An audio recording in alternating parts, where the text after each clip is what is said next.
के द्वार पे आते ही ठाकुर जी भाज गए।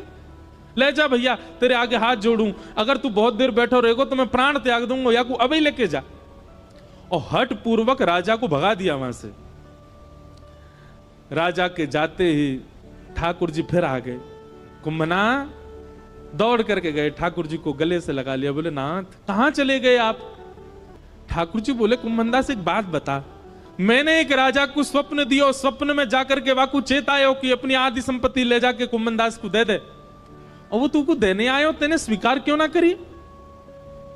अरे तेरे घर में बैठवे के काजे कोई चद्दर ना है, तिलक लगावे के काजे आरसी तक ना है, तेरी भतीजे के ब्याह के काजे एक एक फूटी कौड़ी तेरे घर में नहीं है, मैंने चेताए करके एक राजा को भेजो, तेने वापिस कर दियो।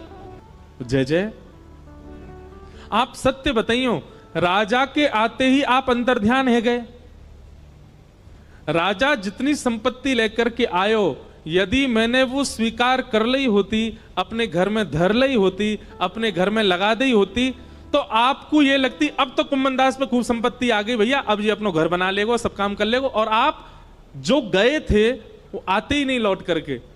पर मैंने उस संपत्ति को स्वीकार नहीं किया, तो आप पूछने के लिए दोबारा आ तो गए मेरे घर पर। यह मेरा सौभाग्य है कि मेरे ठाकुर जी फिर प्रकट हो गए।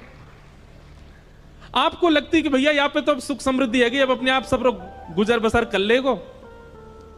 अरे लाचार बालक को बार बार मां ध्यान क्यों देती है?